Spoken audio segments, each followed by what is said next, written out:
What's up guys? За ямар ч юм бичлэгэндээ тавтай морил.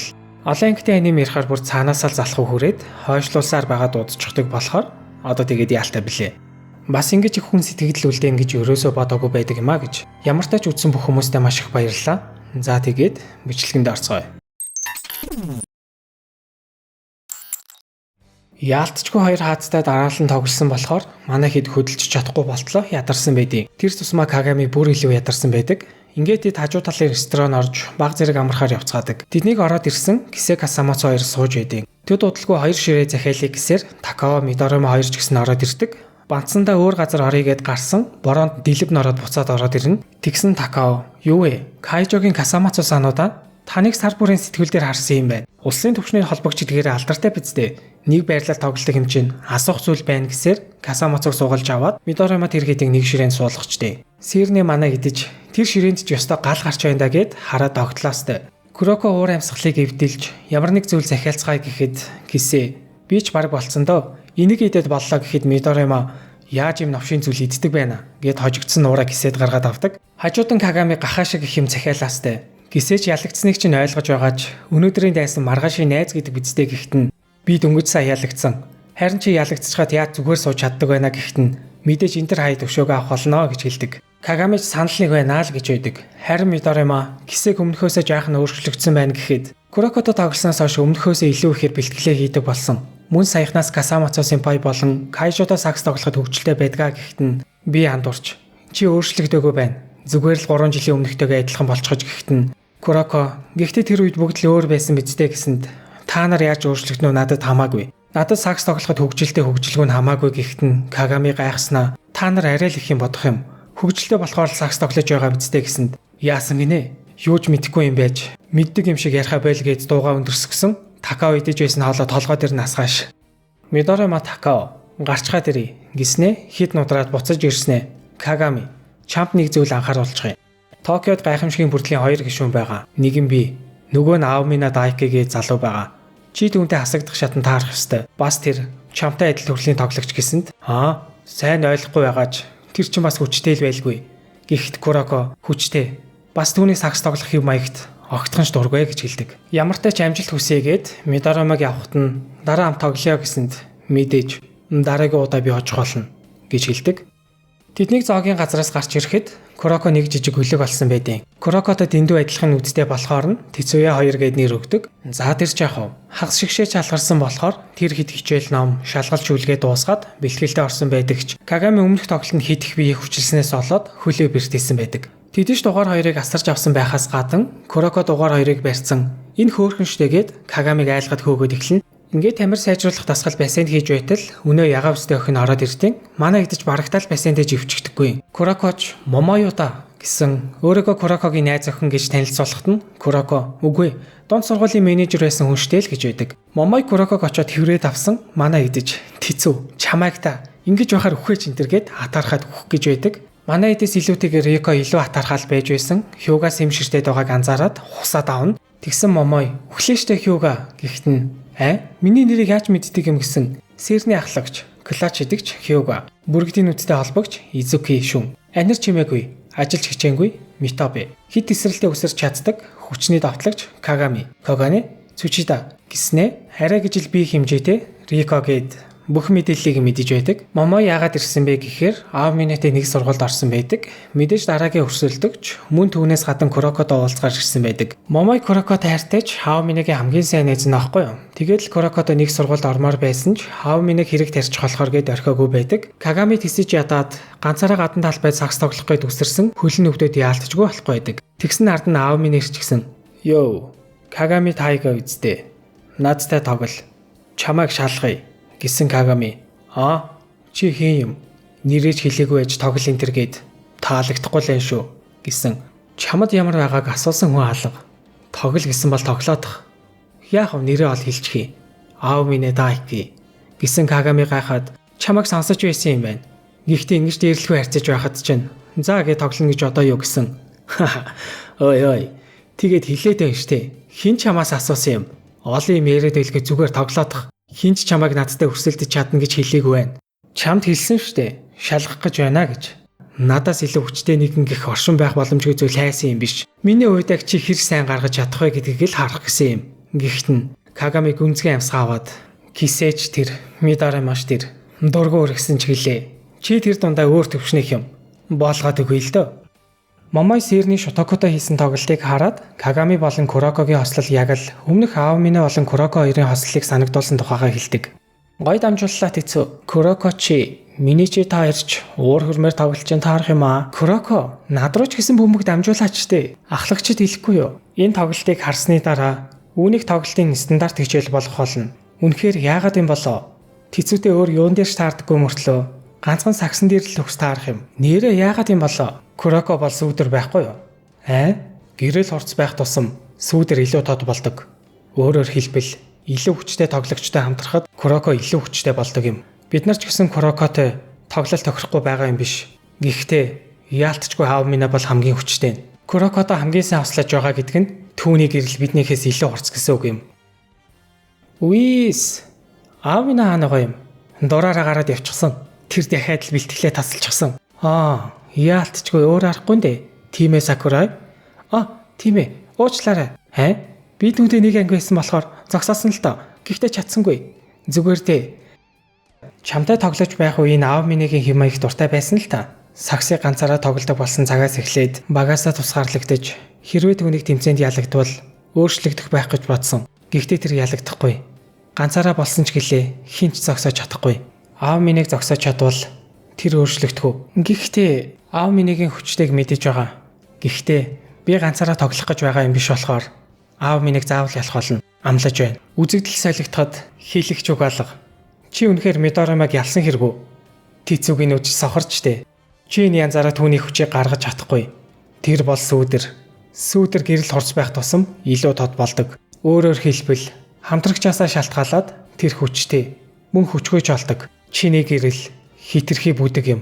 Тоо академийн өдрийн хоолой идээд амарч байдаг. Харин тэгсэн гаднаас Аомине орж ирээд Сакурайн хоолыг идээд эхэлсэн. Вакамацу түүнрөө уурлаад хаагур явж байгаад ирж байгаа юм. Шалтгаангүйгээр амархаа байл. Өдрийн хоолны дараа бэлтгэлээ хийн үсттэй гэсэн. Юу яриад байгаа юм гэснэ. Сакурайн хоолыг бүгдийг нь идэх гэсэнд түүнд хоол өгөхөө бол гэхэд нь ядаргаатай юм. Сайн шалтгаан байгаа бол бэлтгэлээ таслаж болно үсттэй. Хорихито Маийн зургийг үлдээгээд явчихсан байна лээ. Авахаар ирсэн төдий. Сайн байлаа. Хичээгээрээ гэсэн хүлээж Аомине гэд хойноос нь очоод заамдаж авснаа. Одоо хангалттай бэлтгэлээ хийгээд байгаа юм шүү гэсэн. Нэг удаа өршөөчхий. 50 гэсэнд юу гинэ гэхэд нь илэгдэж унгаад би хэлсэн штэ. Бэлтгэлээ хий. Инээд хүргэх байл. Рио би өнгөрсөн удаа хэдэн оноо авлаа? Нөгөө 82 оноо авсан. Баларсан. Дахиад л эвдэлчихлээ. Ингэж ихвэл бэлтгэл хийж болохгүй юм биш үү? Тийм. Юу хэлэх гэж байлаа? Надаас илүү болцоход хэлээрээ дээ. Боломжгүй л дээ. Зүгээр Вакамацу. Уучлаарай. Та яагаад уучлах байгаа юм? Чиний хэлсэн буруу биш ээ. Гэхдээ Аоминег зүгээр орхичих. Авиас гэдэг зүйл ховор бидтэй. Гэхдээ гольфын Tiger Woods гэх тамирчин мэдхүү. Мэдхгүй бол Шакиг мэднэ үсттэй. Шакила нэлөө. Тийм ээ. Tiger бөмбөгийг асар холоос сөхөд хожчихдаг байсан болохоор тэд дөрмөндөө өөрчлөлт оруулж түүнийг бусдаас ялгархаас нь сэргийлсэн. Шаагч мөдөл хитрхи хүчтэй болсон болохоор довтлогооны алдаа аваад л түүнийг зогсоодог байсан. Тийм болохоор л тэд довтлогооны алдаа авдаггүй бүстэй байх дүрм нэмсэн. Спортод ганц нэг тоглогч хитрхи хүчтэй болоод зөвхөн түүнд зориулж дүрм зохиодог тоглолт ганц нэг байдаг. Заримдаа гарч ирдэг юм. Хитрхи хүчтэй тиймэрхүү мангас. За ингээд тоглох хуваар гарсан байдаг. Өмнөх жилүүдэд тогтмол Токиогийн 3 хаад ордог байсан бол энэ удаа Сэрийн, Тоо Академи, Мэйсэй, Синшинхан гэсэн 4 баг орсон байдаг. Басрико Кагамигийн хөлийг хараад гам барилгүй сакс тоглосон болохыг мэдээд үхтлээ уурладаг. Учир нь манай эдийн хасагдах шатны эхний тоглолт Тоо Академи. Куроко Кагамиг хэдий тэнэгч гэлээ. Бэртэл авсан байж өөрийгөө хүчлэх тэнэг биш. Яг юу болсон юм хэмээн асуухад Аоминетэй тоглосон. Тэр өөрийгөө чиний өмнөх гэрэл байсан гэсэн. Та хоёр зүгээр нэг хамтрагчд байгаагүй юм шиг байсан. Донд сургуульд байхад чинь юу тохиолдсон юм хэмээн асуудаг. Цаг хугацаа өнгөрсөн рүү ухарж Гисээ Аомине хоёр нэг эсрэг нэг үзэж байдаг. Мэдээ сакс тоглоод дөнгөж эхэлж байгаа болохоор Аоминег яаж барах вэ? Гэхдээ сая бидний харсан дээрлэхүү адгийн амтэн биш. Нүүрэндэн гэрэл тодорсон шаал өөр Аомине байдаг. Аомине нь хар багасаа саксан тухайн жолоогийн дуртайн дээр бэлтгэлээж хинээс жилүү хийдэг. Хинээс жилүүтэйгээр саксан дайртай нэгэн байсан байгаа юм. Гайхамшигын бүрдлийнхэн ч гэсэн анханасаа ийм айхтар байгаагүй. Харин тэдэн дунд аав минь л ганцаараа хоол илүү байсан байдаг. Аав минь саяхнаас бэлтгэлийг таслах болжээ. Зүгээр дээ. Бэлтгэл хийгээд байвал илүү сайн болчих нь үсттэй. Хичээсний хэрээр сагсан бомбог уйдгартай болоод байх юм. Миний хүсдэг зүйл байдаггүй бололтой. Аав минь саяхнаас арай л хитрхи хүчтэй юм шиг санагдахгүй байна уу? Тийм болохоор л түнд хитрхи хөвгөлтэй байдаг байх л та. Харин ч эсэргээр юм шиг санагдаад байна. Яагаад вэ? Тэр хинээс ч илүү сагсан тайртаагаас гадна хинээс ч илүү хүсдэг зүйл бий. Өөртөө өрсөлдөж чадах нэгэн. Гэхдээ одоогийн тэр хитрхи хүчтэй. Өрсөлдөх нэгэн байтугай. Хүчний ялгаа нь улмал ихсээд байгаа. Хитрхи хорднаар. Сагсан бөмбөг гэж эцэстээ зүгээр л тоглоом шүү дээ. Хүүнээс хойш зарим тоглолтуудыг ч гэсэн өнжих хэрэгтэй болтой. Тэгэж болохгүй. Би үргэлж та хэдэж иргэдэг болохоор чиний юу мэдэрч байгааг огтхон ч ойлгохгүй байна. Гэхдээ хүчний ялгаа хичнээн их байлаа гэд би чиний өрсөлдөгч чинь байсан бол лав. Хүчээ дарахыг чинь огтхон ч хүсэхгүй. Мөн чамаас илүү нэг нь утгагүй гарч ирэх л болно. Тэр ч тийм баха. Мэдээч үү дээ. Дахиад л тэр өнөөдөр 40 хоноо авчихлаа. Тэр ч гайхалтай юм аа. Аав минь өнөөдөр сайн төвлөрсөн байна. Өрсөлдөгчийн дунд сургуулийн хамгийн шилдэг холбогч байтал тэр хэд давуугаар илэрхэж байна. Өрсөлдөгч нар нь тоглолт дуусах болоочгүй байхад аль хэдийн буугаад өгсөн байдаг. Энд чинь одоо юу вэ? Дахиад өрсөлдөхгүйгээр буугаад өгч гэж байгаа хэрэггүй. Баг зэрэглэж ихнээсээ үзэхээр ийм зүйл болж байгаа хэрэггүй. Өрсөлдөгчийнхөө тэмцэх хүслийг хүртэл дарчгаар сагсан бөмбөгийн юун тийм хөгжилтэй байдаг юм. Тэцүү, чиний хэлсэн зүйл буруу байсан гэж бодохгүй байна. Гэхдээ яалтчгүй бүтэхгүй. Бүгдээрээ л сул дорой амтд миний хүсдэг зүйл хизээж олдохгүй. Намайг ялж чадах нэгэн бол зөвхөн би. Тэр жилдээ тэд зөвхөн аав минийгийн хүчээр аврах болж түүнээс хойш бусад дөрвөн ч гэсэн өөрчлөгдөж эхэлсэн байдгаас гадна 3 жил дараа нь авраг авч Куроко Тейког орхисон байдаг. Түүний энэхүү яриаг сонсоод Кагами намайг ялж чадах нэгэн зөвхөн би гинэ. Гайхамшигын бүрдлийнхэн ч хөөрч гисэн амтд байх шүү. Хурдхан шиг болгож тавиад зөвднээсэн сэрээгээд өгье л гэж байдаг. Хасагдах шатны тоглолт эхлэх цаг ойртож бүгд л дор бүрний бэлтгэлээ хангацгааж байлаа. Хөл маань өвдөхгүй байна. Ёш. Залбираад байж байгаарай аав минь. Заавал ялах болно. Хасагдах шатны тоглолт болохоор бүгд л үцхээр хэрцгээж байдаг. Тэгсэн аав минь тоглолт эхлэх болцоход байхад ирээчгүй байдیں۔ Момойч гайхаал залгасан сургуулийн дээвэр дээр хинэгчгүй унтаж байдیں۔ Тэгснээ 2 дугаар хагаст очих байхаа л гэж байдаг. Тэгсэн Имаши утсыг нь аваад өрсөлдөгч маань өнөө сэрэн штэ гэсэн. Дахиад л тэднийг ялахад 20 минут шигтэн. Эхний ахсыг найдлаа шүүгээд уцаа тасалчихна. Хасагдах шатны 4 багаас 3 линтер хайд орно. Тов академид хожигдоод үлдсэн 2 багийг нь хожиж чухтал болох юм шүү гэсэн л үсэр сэтгэхүйтэй байхгүй нь мэдээж. Тоглолт эхлэх болоход Кагами аав минь байхгүйг анзаараад ирээгүй хэрэггүй хэмээн асуухад 2 дугаар хагаст ирэн гэсэн. Би ч зүгээр нэг тоглолт эхлүүлэгч нар болохоор түүнийг байхгүй бол баларна. Зөөлн хандарай л гэж байдаг. Изуки Кагамигаас аав миньтай тоглосон бидтэй. Арай тоглох хүсэл чинь унтарчихсан юм биш үү гэмээр асуухад яалаа гэж харин ч дургүй өрч байна. Тэд нар үнэхээр зүгээр нэг тоглолт эхлүүлэгч нар юм бол гүйцэж чадхааргүй болтол онооны зөрөөг нь ихсгээд өгье гэж байдаг. Куроко энэ саналыг нь дэмждэг. Аав минь аюултай болохоор онооны зөрөө ихсэн дээр л гэж байдаг. Шүгэл дуугарч Кагами бөмбөгөнд хурж Изуки руу дамжуулсан ч Имаяши бөмбөгийг нь таслаж Сакурай руу дамжуулна. Тов академи тоглолтыг нээж эхний 3 оног авч чаддаг. Тоглолт эхлүүлэгч нар гэлөө сайн хурж чадлаа шүү. Худлаа хэлээгүй штэ. Аав минийг ирэхээр ойлгоно да. Бид нар түүнтэй харьцуулахад хөөхн хүүхдүүд л гэсэн үг. Эхний үе эхлээд 4 минут өнгөрсөн байхад тооны харьцаа 8-4 болсон байдаг. Яагаад вэ гэхээр бараг л бүх байрлал дээр Тов академийн тоглогчид илүү байгаад идэг. Ер нь бол багийн хэмжээнд аваад үзэх юм бол Тов академи яалтчгүй нэг хуруу илүү байгаад идэв. Тэгсэн Имаяши аав минийг хоцорж ирэн гэж дуулаад аль чатгаараа онооны зөрөг холдуулна гэж батсан бидтэй. Уучлаарай. Би андуураад хэлчихэж тоглолт эхлүүлэгч нар гэдэг нь аав минийтэй харьцуулж тэгж хэлсэн юм. Бид нар та хэдээс бараг хүчтэй байх шүү. Тов академи урьдчилсан шалгаруулалтын тоглолтуудаа бүгдэнд нь өрсөлдөгчөөсөө 100-аас дээш оноо авч хожсон цэвэр давталгооны төрлийн баг байдаг. Тоглогч нэг бүр нь өндөр ур чадвартайгаас гадна бараг л багийн тоглолтгүй төрлийн баг байдаг. Тийм ээ, бид улс даяар хувийн чадвар өндөртэй тоглогч нарыг багтаа элсүүлсэн. Өнгөрсөн хэдэн жил олон зүйл туршсан ч хамтдаа гараа хөтөлцөөд хожицгоё гэхээс илүү энэ тоглолтын хэв маяг хамгийн тохиромжтой. Бидний аль алин давталгооны төрлийн баг сонирхолтой тоглолт болох болно. Сонирхолтой болох үгүйг нь мэдэхгүй ч адилхан гэдэг нь бол юу л бол манайх танахаас тийсөөр цэвэр багийн тоглолттой. Тоглолтод ялагдах сонирхол байхгүй гэж ахлагчтай хэлээрээ. Уучлах байдаг мөөгөө. Би юу ч хэлээгүй бахад намайг уучлах байдаг мөг гэж хэллээ гэж юу? Юу гэж хэлснийг чинь сонсоогүй ч ямар ч хэлэх гэснийг чинь ойлгох шиг боллоо. Тоглогч бүр нь хувийн ур чадвартай багийн хэв маяг. Танай холбоон тоглох хэв маягийг аль нь хүчтэйг харцгаая. Сая багийн тоглолттой гэж хэлсэн ч манайд мартагчхад байдаг нэг нөхөр бий. Хурд юм. Үгүй. Хаанаас гараад ирв? Ёстой нэрээ. Хийж чадахгүй зүйлээ хийх гэхэ бэл тэнэгэ.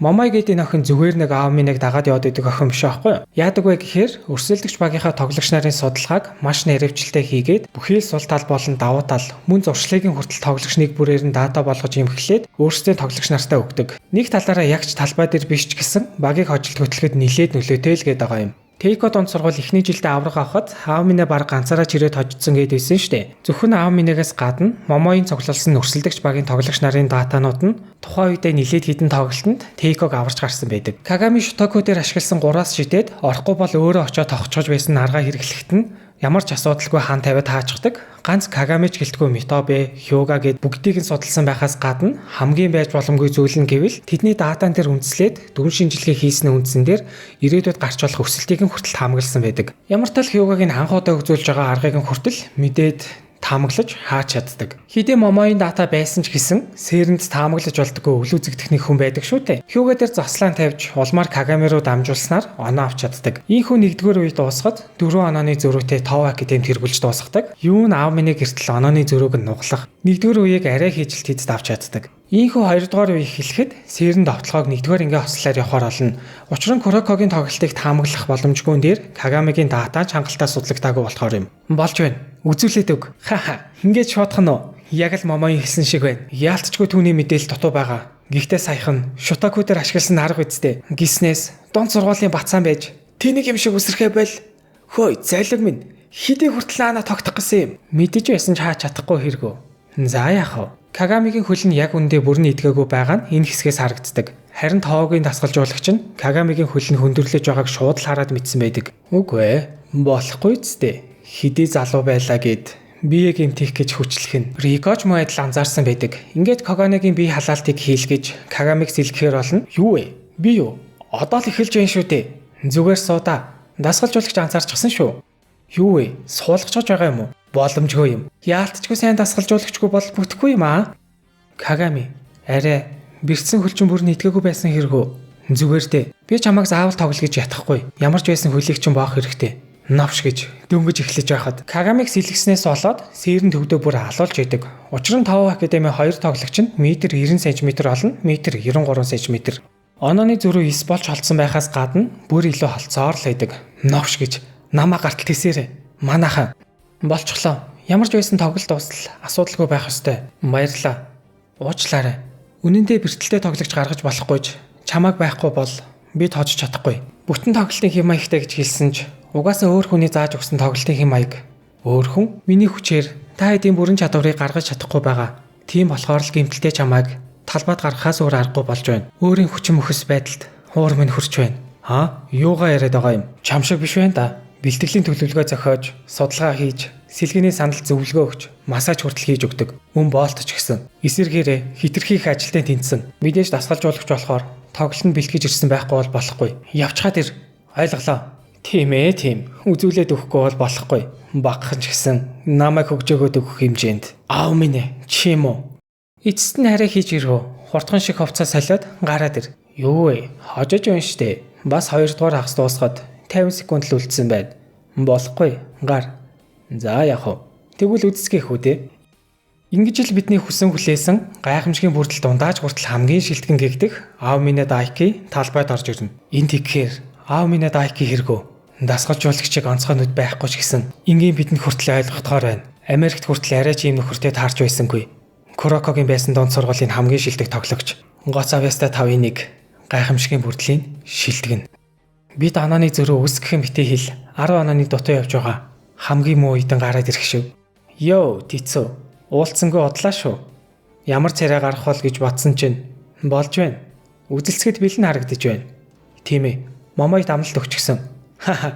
Хэлэх гээд байгаа зүйлийг чинь бараг ойлгочихлоо. Тоглолтоороо батлан бидтэй. Аль нь ч байлаа гэсэн ялсныхаа дараа хэлээрэй л дээ. За, чаддаг юм бол шүү дээ. Хүрээд ир. Хурдхан ойлголоод өгье. Тов академи бөмбөгийг гаднаас оруулж тэд албаар Кагами болон аав минь хоёр зай гаргаж өгснөө аав минь рүү бөмбөгөө дамжуулчихдаг. Өөрөөр хэлбэл хоёр багийн шилдэгүүдийн нэгэн эсрэг нэг тоглолтын төлөө гэсэн үг.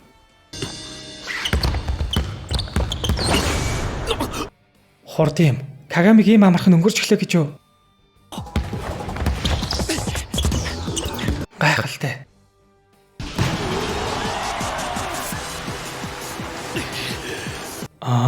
Тэр богинохон эргэлэн дээр намайг гүйцчихсэн хэрэг үү? Зогсоочлоо. Альвэ Кагами? Өндөр байна. Тийм байрлалаас ийм өндөрт өсөрч чадлаа гэж юу? Одоо хариу тавталгаа. Наад удаан хурдан тавталгаагаараа хурдан хүрээ дээр тэнгээ. Куроко Кагами руу өнөө айхтар дамжуулалтаа нэгээр хайж Кагами аваад тоглох гэсэн мэдээж Аоминыг гүйцээд ирчихсэн байлгүй яах вэ? Бологлон тэнцвэрээ алдаад ард тоцорсон байтал хурд юм. Юу вэ? Дуусгаж байгаа хэрэггүй. Халалт хийхээс өмнө хурдхан оноо авах гэж байсан юмсан. Ёстой нэг болж байгаа юм шүү хөөе. 10 онооны зөрүүтэй байхаар нь муу юм байхтай гэж бодсон. Дэжгүй сайн юм биш үү? Аомин ээ, чи юм уу? Жихнээсээ тоглоож, блоклуулж энтер. Юу гэж жихнээсээ тоглож байдаг юм? Ядаргаа байгаа да. Чи юм уу? Гэхдээ яах вэ? Хоёрдугаар хагаст жихнээ гаргаж магадгүй. Хоёр баг хоёлаа багахан ч гэсэн ядаргаагаа гаргаж хоёрдугаар хагасын төлөвлөгөөгөө ярилцаж эхэлдэг. Эхний хагас Сэрэн Куроког бүрэн гаргачихсан болохоор хоёрдугаар хагаст баг зэрэг суулгахыг гэсэн ч Куроко өөрөө тоглохыг хүсэж байгаагаа хэлдэг. Харин Тоо академийн дасгалжуулагч нь төлөвлөгөөгөө ярилцъя гэсэн Аоминэ би алгаслаа. Хоёрдугаар хагаст би бүх товтлогоогоо амжилттай болгох болно. Болно үсттэй гэсэн мэдээж байгаа бол хамаалга. Халаалтаа сайн хийгээрэй л гэж байдаг. Вакамацоч уурлал байсан Имаши Аоминыг зүгээр архиж ах. Тэр магадгүй ангиас саксуу байж болох ч нэг талаараа өөртөө ихтэй байгаагийн шинж телевизээр харж байгаагүй юм уу? Ихэнх одууд бүгд л ангираа байдаг үсттэй. Гэхдээ битгий буруугаар ойлгоорой. Би Аоминэ дуртайч, дургүйч биш. Тэр зүгээр л оноо авчлаа уйл гомдлох зүйл байхгүй.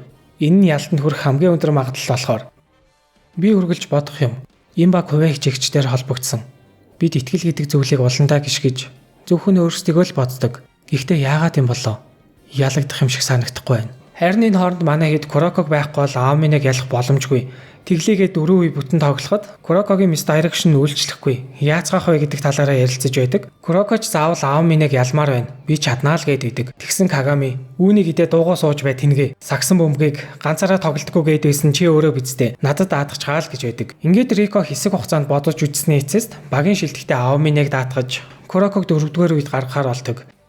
Ингээд 3-р үеийг Митобе болон Цүчидад самраас бөмбөг авалтыг даатгаж, уучлал гуйдаг Мөг болон дөрөв нүцтийг Хьюга болон Изуки нар авдгаараа авч, мэдээж Аоминэтэй энэ тэнцүү үзэлцэж чадах цорын ганцаараа Кагами түүнийг авахар болно. Курокоч Аоминыг бүх хүчээрээ тоглож байсныг нь харж байгаагүй. Мэдээж Киса болон Мидориматай адилхан өсөлт гаргасан гэж үзвэл хэр сайжирсныг нь төсөөлөхийг харахгүй. Болгоомжтой байгаарай л гэж хэлдэг.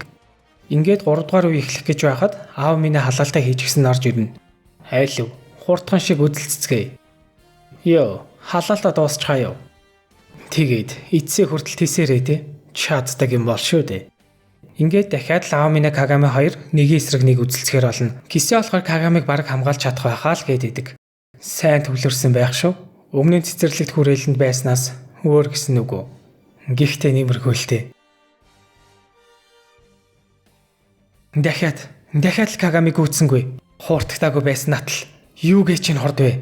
Аоминыг зогсоохоор Митобе Цүчидэ хоёр очсон ч Аоминэ тэр их хурднаас огцом зогсоод шууд шидэл шийдэхээр үсэрдэг. Fade away. Тийм хурднаас хаашаага үсэрч чадна гэж юу? Хамгаалалт хурд нь очсон ч гэлээ хурдны ялгаа хитрхээ өөр байла. Хөдөлгөөнөөс хамаарч хурд гэдэг бол дээд хурдыг хилдэггүй. Хөдөлгөөнгүй байдлаас дээд хурд авах. Дээд хурднаас хөдөлгөөнгүй байдал шилжих үе. Шаламгай байдал. Өөрөөр хэлбэл хөлний хурд. Аоминыг энэ чадвар гайхамшигын бүрдэл дундааж хол тасархай. Тэгсэн Кагами хойно нэрчгсэн хаах гэж үзээд арай амждаггүй новш гэж өмнөхөөсөө илүү хурдан байна. Энэ залуу. Сэрэн хурдан товтлогоонд орж Кагами сул гараа тоох гэтэл Аоминэ ирээд хаажих нь новш гэж яаж ч хурдангүйсэн түүнээс салах аргалга. Юунда тэгтлээ яарад байгаа юм. Энэ мө нэрээ юу. Саяны өсрэлт. Чөлөө чидэлтийн зурааснаас биш үү. Тэндээс тавах гэж байсан л гэж битээ хэлээрээ те. Ой. Новш гэж ойрхон байлаа шүү. Гэхдээ бодсоос илүү байгаа юм шүү. Энэ чигээрээ бол баг боллоо. Яалтчгүй стандарт сакс надад тохирохгүй бололтой. Саяхнаас баг зэрэг өөр болчихлоо. Гэхдээ түүний хурд болон ритмийг баг зэрэг ойлгоод ирлээ. Энэ удаа түүнийг зогсоох болно. Энд чи одоо юу гээ чин хөдөлгөөн бэ? Уншиж чадахгүй байна. Ямар нэг залуу. Үгүй ээ. Ямар ч дүрмгүй хөдөлгөөн. Америкт үргэлж хардаг байсан гудамжны сагсан бөмбөг. Кагамиг унтал нь хуурч гараад самбарын доор иртэл 3 хүн түүнийг хамгаалахаар үсэрч аав минь бөмбөгөө бэрсэн чихтэй шийдний ард гарна. Манай эдэж түүнийг хамгаалчихлаа хэмээн баярлах үед аав минь самбарын араас шидэж оноо авч чаддаг. За тэгэхээр яг юу болоод байгаа вэ гэхээр зөвхөн сагсан бөмбөгтөж биш, ямар ч спортын түүхэнд олон жилийн туршид батлагдж ирсэн үндсэн хөдөлгөөнүүд гэж байдаг. Тэд төгс олтол нь нарийн сайжруулсан учраас сонголтууд нь хязгаарлагдмал бөгөөд урьдчилсан таамаглал боломжтой. Энэ нь хамгаалалт болон товтлогооны хоорондын стратегийн тулаанаас суурийг тавьж өгдөг гэж ойлгож олно. Үүнийг тоглоом гэдэг. Ер нь орчин үед цахим спортоор аваад үзэх юм бол CS:GO, Dota 2, Valorant гэх мэт тактикийн ч юм ийм тоглоомуудад үндсэн ийм хөдөлгөөн олон жилийн туршид ингээд тоглогч нар тоглосоор байгаад судалсаар байгаад яг ийм дөрмийн үйлдэлүүд гэж байдаг. Яг тэрийг хэлээд байгаа байхгүй юу? Харин аав минийгийн үед бусад тоглогчдоос яг юугаараа ялгаатай байгаад байгаа вэ? Яг юун түүнийг онцгой болгоод байгаа вэ гэхээр тэрээр ухаан орсон цагаасаа л эхлэн сагсан бөмбөгөнд дурлаж,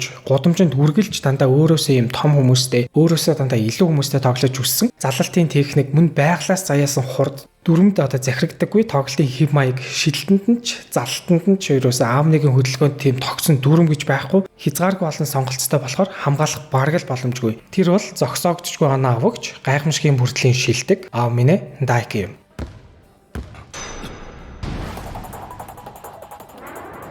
Юу вэ? Зай гаргачихлаа гэж үү? Үгүй байлгүй дээ. Чим үү? Өмнөхөөсөө хайвлын өндөрт өсөрчихлээ. Зогсоогоорой, Кагами. Тийм ээ, тийм. Яалтчгүй өндөр өсрөх юм. Гэхдээ аль хэдийн заалахчихлаа. Юу байсан бэ? Бараг шалтай параллел хэвтэж байгаа шидчихлээ гэж үү? Сайн шидэгч гэдэг шидэлт нь үргэлж адилхан байдаг. Гэтэл түүнийх ямар ч эмх замраагүй хатал огтхон ч алдахгүй юм. Новш гэж дараа нь яаж давтлахыг нь унших ямар ч боломжгүй юм. Тэгж байгаа бол авснаас нь илүү оноо авчихъя. Түүнийг хурдаар гүйцэхгүй юмаа гэхэд өндөрөөр шийдээд өгье. Хэрвээ хүрэхгүй бол намайг зогсоож чадахгүй биз дээ. Уучлаарай. Хитрхээ удаан болохоор ч авчихлаа. Арайчтэй. Кагами хүртэл хаанч хүрэхгүй хэрэггүй. Кисэтэй үзэгдэж, Мидориматай үзэгдэж ямар ч хүчтэй байсан гэсэн тэр зогсоож чадсан. Тийм болохоор л түүнийг энэ удаач гэсэн зогсоож чадна гэж итгэж байсан. Гэтэл хитрхий гинэн байж тэр зогсоогдчихгүй. Кагами түүнээр алдаа гаргасан ч тэрээр мөн л шидэлтэд оролж чаддаг. Та нарын сагс чинь энэ биш үсттэй. Намайг ялж чадах нэгэн бол зөвхөн би. Чи ганцаараа намайг зогсоож чадахгүй. Гараад ирт хэцүү. Үүнийг дуусгацгаая.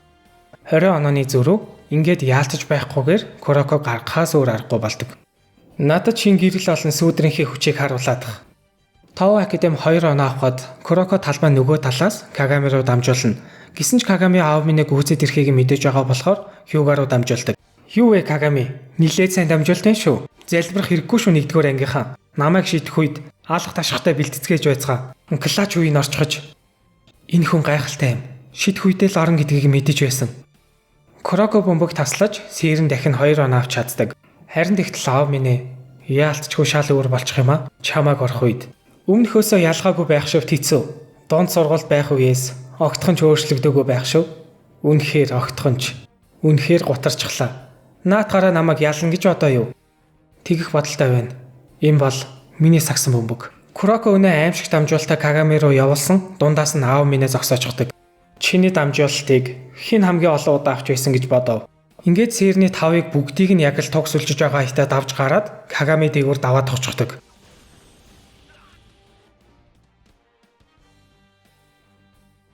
Ямар гонигтай хэрэг вэ? Чи дунд сургуулиас хойш огтхон ч өөрчлөгдөөгүй байна. Өөрчлөгдөөгүй гэдэг нь огтхон ч сайжраагүй гэсэн үг биш үү? Яалтчгүй эцэс Акашигийн хэлж байсан зөв байсан хэрэггүй. Чиний сагсан бөмбөгөөр намайг ялахгүй. Онооны зөрүү ихсээр л Куроко зөвхөрсөн аятаа өнөө дамжуулалтаа өгч аав минь таслана. Кагами түүнийг яаж чадахгүй хэмээрэл идэг. Гэтэл яг үндэ Кагами хөлнийхөө бэртлийг нуугаа тоглоод байсан байдаг. Рико тайм аут захиалж Кагамиг суухгүй гэхэд нь дуугуус сэлэг гэснээр Кагамиг сэлгэхээс өөр аргагүй болно. Кагами энэ хүртэл бэрсэн хөлнийхөө өвдөлтийг нуун байж тоглосноос болоод нөгөө хөлөнд нь ч гэсэн нөлөөлөд эхэлсэн байдیں۔ Ингээд Кагамиг тоглох ямар ч аргахгүйгээс гадна хасагдах шатны үлдсэн 2 тоглолтод хүртэл гаргаж боломжгүй байдаг. Кагамиг суусан болохоор тоо сэрнийг дууссан гэж үзээд Курокогийн эсрэг ашиглах гэж байсан нөөц төлөлгөөгөөч бэлдэг. Хой, тэр ч гайхалтай юм аа. Хин нэг алах гэж байгаа юм бах та. Өдөө хүртэл аав миньтай тоглосон нөхдүүд бүгдээрээ авьяасны зөрүүнээс олоод бууж өгөх юм уу? Хөшөөж орхидог байсан. Алин ч үлээ гэсэн тэд тоглох хүсэлгүй болчихдог байтал Тэр өнөөдөр ингэтлээ нэц даруулчаад өмнөхөөсөө жилүүтэйгээр шатаад байж ядаж байна. Ийм нөхрийг анх удаа л харж байна. Хэдий багийн нээсэн суугаад ямар ч найдваргүй болсон ч за зовгоос ойлгомжтой болчихлоо гэд буугаад өгөх баг сэрн лав биш. Үхэн нөхтлээ алдсяал гэд тоглолтыг үргэлжлүүлнэ. Хамгаалтан дээр аав минийг зогсоохгүй юмаа гэхэд довтлогоон дээр момоо энэ судалгаанаас болоод оноож авч чадахгүй байдаг. Дуусчих шив. Саянаас эхлээд хитрхи нэг талдаа болчихлоо. Харж чадахгүй. Одоо ямар ч нэмэргүй. 40 онооны зөрөө. Нэрэл яаж чадахгүй. Куроко ч гэсэн аль хэдийн хязгаартай хүрсэн. Одоо баг Каганагаар сэлгэсэн дээр байх. Бодсноос хордон байлаа шүү. Одоо ингээд ойлгомжтой болчихсон биз дээ. Чиний дамжуултч нөлөөлөхгүй. Тамирчин ч барагдаж, мөн чиний гэрэл алсан Кагами ч байхгүй. Мист аярагчны ч нөлөө алдсан. Одоо чи ингийн тоглогчоос ч илүү муу. Сагсан бөмбөгт оноо гинтгийг эргүүлж болдоггүй юм. Би яллаад хэцүү. Хараахан дуусаагүй байна. Магадлал тийг болсон гэж үзвэл тэр нь бууж өгсөн цагт л байх болно. Ямар ч боломжгүй байлаа гэсэн. Өөрөө лав үнэгтийг болгохыг хүсэхгүй байна. Тийм болохоор бууж өгөхийг лав хизээч хүсэхгүй байна. Ёстой нэрээ. Наадахыг чинь хариулж чадахгүй штэ. Нэгдүгээр ингийн бацааны хожих хүсэлд бид ялагдана гэж лав байхгүй шүү. Хөөш, сэлгээнийхээ дуу хууртай байгаач. Алив, эцсээ хүртэл дэмжих хэрэгтэй. Гарааны тоглогч нар бууж өгөөгүй байна шүү дээ. Эцсээ хүртэл дууга битгий намсаг. Ямар ч байсан оноо авцгаая. Эцсээ хүртэл бууж өгөхгүй шүү. Нэг л зүйлийг чинь хүлээн зөвшөөрчихье. Амар бууж өгдөггүй заныг чинь хинч бууж өгөлгүйгээр бүгд эцсээ хүртэл тулдцгаасан. Гэсэн ч онооны зөрүү ихсээр л байсан. Нулимс урсаагүй. Тэр өдөр бид тэгж хэд давгаар ялагдсан юм. Тэд бүгд эцсээ хүртэл үзэлцэцгээсэн ч ялагдцгаасан шүү дээ. Ингээд анх удаа Куроко болон Кагамигийн гэрэл болон сүүдрийн хослол зүгээр ч нэг биш. Оноогоо хоёр нуглуулж аав минь дарчулсан юм.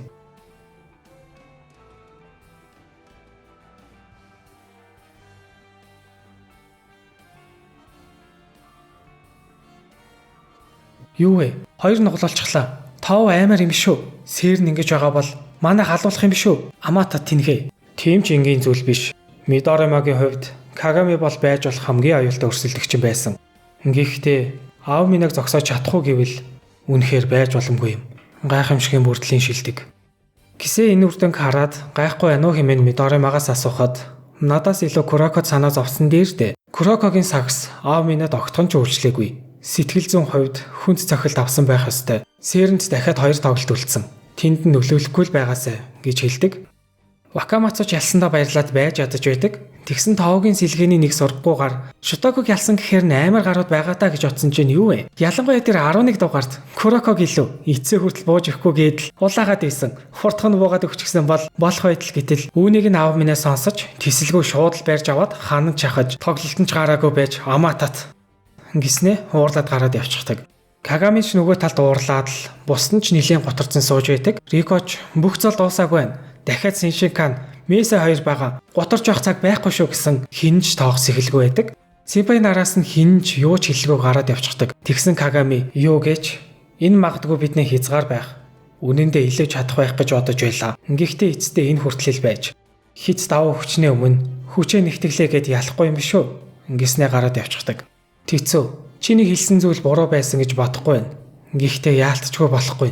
Бүгдээрээ л сул дорой адгийн амьтад. Миний хүсдэг зүйл хизээж олдохгүй. Намайг ялж чадах нэгэн зөвхөн би. За асагдах шатанд нийт 4 баг байгаагаас 3 цааш интерхайд орох эрхээ аавна. Сэрн хэдий 5 академид хожигдсан байлаа ч гэсэн үлдсэн 2 тоглолтонд хожиход цааш шалгарх байсан. Гэтэл үлдсэн тоглолтуудад Кагами бэртлээ улмаас өмжиж, харин Курокогийн тоглолтын гинтийн уналтаас үүдэлтэйгээр тэдний интерхайн аялал энд хүрээд өндөрлөж байгаа юм. Сэмпай, нэг эсрэг нэг тоглохгүй биз? Тоглох уу гинэ? Чи хасагдах шатны тоглолт үзэхээр яваагүй лөө. Тэгээд юу болсон юм? Сакс тогломоор санагдсан. Үр дүнг нь асууж байна штэ тэнгээ. Бүх хүчээ гаргасан ч гэсэн хичээсэн бүх нь ялах албагүй байдаг. Бид ялагдсан. Цэрн ахлах сургуулийн интерхайд орох тэмцэл дууссан. Гэхдээ бүх зүйл дууссан юм бол биш. Рико хэнийг нөрөө зурвас явуулдаг. Уучлаарай. Бид ялагдчихлаа гэсэн байдаг. Харин зурвас авсан залуу. Тийм байх нэ. Амжсангүй хэрэггүй. Дууссан гэдэг нь давхар ямар нэгэн зүйлийн эхлэл байдаг. Өөрөөр хэлбэл сорилтын эхлэл юм. Кагамигийн хөл нь өөрийнх нь биеийн ачааллыг дийлэхээр хэмжээнд хараахан хөгжөөгөө байгаа болохоор сонголт олон булчингаа хөгжүүлэх ёстой. Гэхдээ түүнээс өмнө заавал 2-7 хоног гам барих ёстой гэж юм зөвлөдөг. Кагами ч аав минийгээс авсан шокноос салж чадахгүй хэвээр яавал илүү хүчтэй болж чадах вэ гэд бодоод сууж байдаг. Сэрний манай хэдиж хожигдлын дараах бэлтгэл шиг дор зүйл байхгүй. бэлтгэлийг хэд нугалж хийлгүүлэх болоо гэсэн 3 нугалж хийлгэхээр олон. Үгүй бол угаасаа 4 нугалан гэж сүрдүүлээд байсан болохоор нь шууд л бэлтгэлтэй ордог. Рикоч тэднийг яах болдоо гэсэн харин манай хэд ашгүй буцаад өмнөх шигээ болсон байдаг. Курокоч гэсэн бараг л зүгээр болсон байдаг. Гэхдээ нэг л болж өгөхгүй байсан болохоор хэрвээ тавьсан зорилготой хүрэхгүй бол хайртай охиндөө нүцгэн зогсоож байгаад сэтгэлээ илчлэн гэсэн амлалтыг нь сануулдаг. Тийм угаасаа би өмнө нь хэлж байсан шүү дээ. Жилд 2 том тэмцээн болдог. Эхнийх нь саяны буюу 100-ны Интер хай. Харин нөгөөх нь тэдний энэ жилийн хамгийн сүүлчийн боломж болох өвлийн Винтер кап юм. Манай хидэж хэрвээ төрүүлэхгүй бол энэ эмэгтэй жинхнээсээ бид нараар хийлгүүлэн шүү гэд байж байсан. Нэрээ Хьюга Типпе утахгүй эргэж ирэх юм шиг байна лээ гэсэн. Юу? Жинхнээсээ юу? Энэ ч олон зүйл болох нь дээ. Сэмпай, нөгөө Типпе гэж хэм бол нэгдүгээр ангийнханд нэрээ хэлээгүй лөө. Манай 7 дугаарт хамгийн шилдэг нь. За хамгийн шилдэг тоглогчоо ерөнхийдөө эс гэдэг аахгүй. Тэгээд спортын аним үзчихсэн бол та нар угаасаа мэдэж байгаа бах. Тухайн багийн одоо лидер тоглогчийг нь эс гэдэг. Тэгээ үүнээс цааш хэдүүлээд эс гэдээ удаа явъя. Учир нь би эс гэж дуудмаар байна.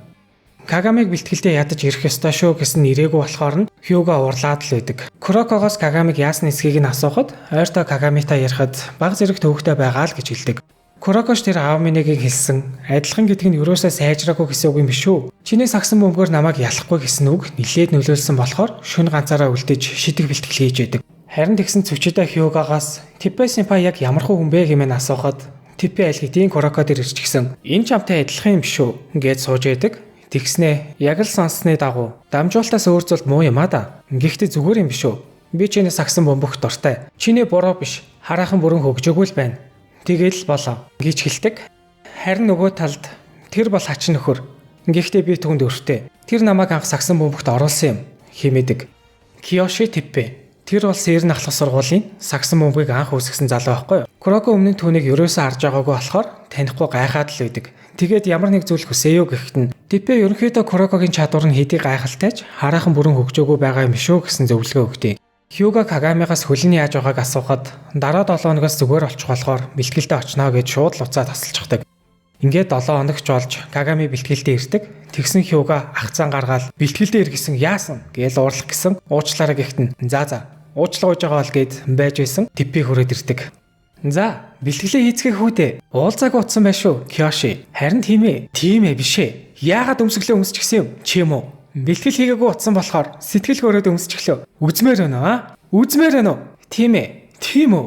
Өнгөрсөн жилийн 100-аас хойш эмнэлэгтэй байсан юм. Мис асалд орж нөхөн сэргээлтэнд ороод өдөө хүртэл амарч байсан юм. Киоши Типпе 193 см өндөр, 81 кг. Төвийн байрлал тоглодог. Уулзсандаа баяртай. Энэ хүн тэгхээр Сэрн сагсан бөмбөгийн клубыг үүсгэн байгуулсан хэрэггүй. Имлэг зүгээр нэг хөвтөд байгаагүй шүү. Ямар нэг шин зүйл сураа юу? Тийм ээ. Хөзөр сурсан. Хажууд хөвцдөг байсан өвөөгөөс сурсан юм да. Тэгээд юу гэж сонирхолтой шүү. Сагсан хамаагүй юм биш үү? Бас нэг зүйл хэлчихье. Ахлах сургуулийнхаа 3 жилиг дэнчин тавиад хийхээр бол чин сэтгэлээсээ. Зорилго бол мэдээж. Хаана вүлээ? Нөгөө Интер хайн тоглолт хаана болох вүлээ? Жил бүр өөр газар болдог. Бас бид нар аль хэдийн ялагчсан. Одоо бид нар Винтер капыг зорж байгаа. Тэр нь энэ жил хаана юм? Жил бүр Токиод болдог штэ. Энэ хүн жихнээсээ сагсны багийг үүсгэсэн хэрэггүй. Ингээд бэлтгэлийн тоглолт эхэлсэн. Кагами өмнөх шигээ гүйж ирээд л тохоод эхэлнэ. Тэгсэн Типпе Кагами тандаад "Хөөе Кагами, би ч гэсэн тоглолтод гармаар байна. Гэхдээ ахлах ангийнх гээд буцаж ирэнгүүтээ шууд л гаргаад өгөөч гэх нь хаашаа юм. Тийм болохоор гарааны ирэхэд энжин тавиад нэг эсрэг нэг үцгөөл гэж аавна. Тэр огтхон ч өөрчлөгдөөгүй байх шүү. Тийм болохоор л би түүнд дургүй юм. Тэр үргэлжил хамгийн сайнаараа хичээж, бас сагсны хорхойтно. Дээр нь үргэлжил нэг зүйл сэтэж байдаг. Оцбоосан нөгөө Сэрний 7 дугаартыг мэдхүү. 7 дугаартаа Дэвид авахаар өрөөрөө очих үед өнгөрсөн жилийн сар бүрийн сэтгүүл дээр Сэрний гарчиг байгааг хартал нэг танихгүй хүн байгааг олж хараад асууж байна л та.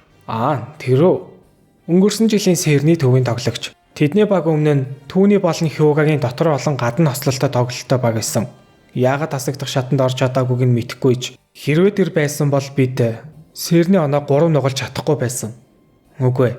Хожигдох байсан ч гэж магадгүй юм. Юу? Өнгөрсөн жил гэдэг чинь Куроколон Кагами байгаагүй үстэй. Мөн Сэрн ахлах сургууль дөнгөж байгуулагдаж байсан үе биш юм уу? Ёстой нэрээ дахиад л хүнээр тоглоод тиймээ шинчаана. Жийж мэдгүй л ах л да. Түүнийг бол би мэднэ. Дунд сургуульд байх үед түүндээ нэг удаа таарч байсан ч гэлээ санааж байна. Курокос илгээнд байсан болохоор мэдгүй ах. Тэгээд юу болсон юм? Өнгөрсөн удаагийнхтай яг адилхан. Хитрхи хүчний өмнө байсан ч гэлээ. Тэр Курокотой адилхан огтхонч бууж өгөөгүй. Ингээд Кагамитай нэг эсрэг нэг үзнэ. Надаас том байтлаа нилээд хорд юм. Өндөр байна. Өөрийн нүдээр хараагүй бол байж боломгүй өндөр юм. Киоши сайн юм а. Ийм удаан тоглоогүй байж Кагамигийн эсрэг ийм сайн байх гэж. Гэхдээ түүний хөдөлгөөн нь нэг л биш байна.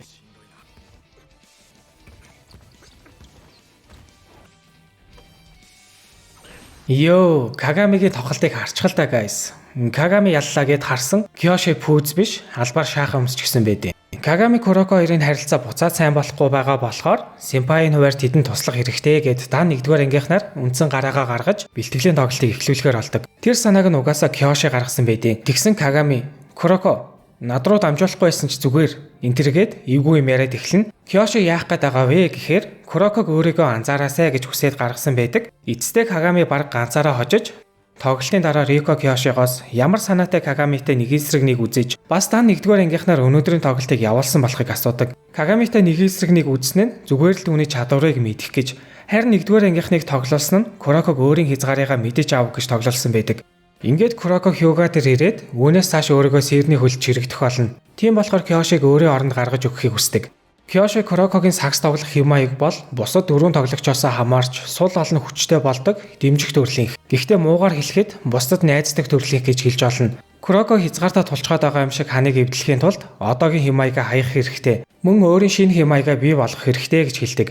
Тэгсэн Хьюга Куроког алгадаж аваад сэлгээний тоглогч болгож өгөөч гинэ. Сэлгэн суудаг хэдийн оронд өөрийгөө тавиад үз. Ийм зүйлийг чи хэлэх ёсгүй. Хэлэх ёстой бол би хэлнэ гэж хэлээд хаалгадаггүй. Үүнээс гадна Киоши төвийн тоглогч болсон нь тэр багийнхан дундаа хамгийн өндөр байсан болохоор мөн сэрн түүнээс өөр төвийн тоглогч хийх хүн байгаагүй байсан байдаг. Уг нь бол Киоши холбогчийн байрлалд хамгийн сайн тоглодог байсан ч багийн өв төвийн байрлалд тоглох нь хамгийн зөв гэж шийдсэн байдаг. Гэхдээ төвийн байрлалд тоглоход түүнд хязгаар мэдрэгдэж эхэлсэн. Ингээд нэг л өдөр Когане тэгвэл хоёр байрлалд хоёуланд нь тоглолцоож гиснээр ослуулан тоглолтол болсон байгаа юм. Киоши та хоёр өөрч гисэн чиний чаддаг зүйл чинь үнэхээр ингээд л болоо юу? Яах вэ? Чамайг хүчлэхгүйгээс хойш үүнээс цааш хэлэх зүйл байхгүй. Гэхдээ үнэхээр болохгүй байгаа бол Кагамид наадгүй хэлээрээ. Тэр чамд итгэдэг. Тоовтой хийсэн тоглолтын дараа Кагами Хьюга дээр ирээд өдийг хүртэл Курокогоор тусламжладаг байсан болохоор түр хугацаанд зайгаа барьмаар байгаа. Куроко энэ ч ихтэй зүгээр суухгүй болохоор тэр хооронд нь жаахан ч гэсэн хүчтэй болмоор байна гэж хэлсэн байдаг. Курокоч Кагамигийн хэлэх гэсэн санааг маш сайн ойлгоод талархснаа илэрхийлээд гараад явна. Өөрийн бий олгосон тоглолтын маяга хайна гэж юу гэсэн үг вэ хэмээн Типпегээс асуухад хайна гэхээсээ илүү үндсэн чиглэлээ орхихгүйгээр гэж байснаа Куроког хараад түүнийг ойлгосон болохыг мэдээд одоо зүгээрээ гэж хэлдэг. Кагами ч өдрийн бэлтгэлийн тоглолтоо толгой дотроо төсөөлөд бэлтгэлээ хийж байлаа. Яг л Queen's Gambit дээр гардаг шиг. Ямар ч үл ясан гайхамшигын бүрдлийг ялахын тулд хамгийн ихэнд тэдэнтэй нэг эсрэг нэг үзэх хэмжээнд очих ёстой гэхэд нь Куроко заалнаас гүйсэн ирж ирээд түүн дээр ирээд түр ярилцаж болох уу гэж асуудаг.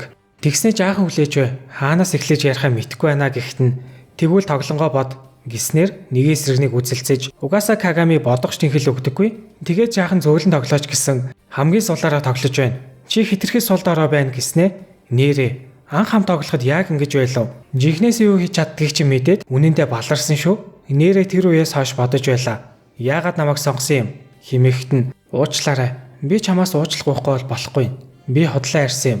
Би зунд сургуульд байхдаа 6 дахь гишүүн болж өмсгөл авч байсан. Гэхдээ тэд надад итгэдэг байсан гэвэл худал зүйл олно. Би дунд сургуулийн 2 дугаар ангиас эхлэн одоогийн хэмээг олж авсан. Гэхдээ тэд 3 дугаар ангиас эхлээд аав минийтэй ч адилхан чадварууд нь хөгжиж эхлэхэд надад найтхаа болсон юм. Тэд тоглолт дуусахад 1 секунд үлдсэн байхад эцсийн мөчөд бүгд өөрсөндөө найтах болно. Харин би чамайг ашиглаж тэдэнд өөрийн сагсан мөнгөө батлахыг хүссэн юм. Яг үндэ чи биш байсан ч болох байсан гэж хэлдэг. Дууга царайлчаад мань нөхөр бүр зөвүү юм бодоо яваад исэн байгаа байхгүй юу? Энэ хэсгээс бид нар Куроког зүгээр нэг санамсаргүйгээр сэрэн дороогүй болохыг нь мэдэж аавна. Тэр зүгээр л өөрийгөө батлахын тулд гайхамшигын бүрдэлтэй эн тэнцэхгүй маа гэхэд ятгатаал төхөж очихоор нэг хайгаад Кагамиг олсон байгаа юм. Ёстой нэрээ юу хэлэх болоо гэж бодтол тиймэрхүүж байхаа гэж бодсон юм. Үргэлж мэдэрч байсан. Угаасаа би тэдэнтэй адилхан. Чи гайхамшигын бүрдлийн сагсан бөмбөгийн хэмайгийг жигшиж Тейко дунд сургуулийг орхисон. Чи надтай яагаад хамтарч байгааг би мэдэж байсан. Сагс тоглох шалтгаан хүн бүрт өөр байлгүй. Би зүгээр л үгүй. Чи бол өөр. Чи надад итгэсэн. Хийж давуу хүчний өмнө хүчээ нэгтгэлээгээд ялахгүй юм шүү. Тэр хүний цаад утх нь салах тухай биш. Хин биедээ найтгаа болж илүү хүчтэй болохын тулд илүү хүчийг нэгтгэж ялахын тулд байсан мэдтэй. Тийм болохоор алдаагаа засахыг минь зөвшөөрөөч. Би сээрэнд орсондоо баярлаж байна. Сэмпай нар минь бүгд гайхалтай хүмүүс. Хамт хичээхнийг ангийнхан маань бүгд сайн хүмүүс. Мөн чи надад итгэсэн. Би бол Тейко дунд сургуулийн 6 дахь гишүүн Куроко Тэцуя биш. Сэрэн ахлах сургуулийн 1-р анги Куроко Тэцуя. Өөрийнхөө төлөө хин нэг Японы шилтгэн болгох биш. Чамтай хамт, бусадтайгаа хамт Японы шилтгэн болохыг хүсэж байна. Үүний тулд илүү хүчтэй болоод гайхамшигын бүрдлийг ялмаар байна. Гэхдээ нь ёстой нэрээ. Би анхнаасаа тэгж бодож байсан юм. Түүнээс гадна дахиад андуураад байгаа юм шүү. Болмоор байна биш. Болох болно гэж хэлдэг. Кагами ч гэсэн Нана бага ангийн хүүхчиг байгаад исэн мөртлөө цаана яг үндэ Курокогийн санааг гадарлаж байсан байгаа байхгүй юу? Гэхдээ чи яаж хүчтэй болох гэж байгаа юм гэсэн мэдгүй байна. Winter Cup-аас өмнө ямар нэг зүйл бодож олно гэхэд нь тэнэг зүйл хэлэхээ байл би ч гэсэн хүчтэй олно. Дороо царайлаад байвал орхиод явчихна шүү. Хурдх нь хүчтэй болоод Курокогийн шин сагсан бөмбөгийн химаягийг харуулаарай гэж хэлдэг.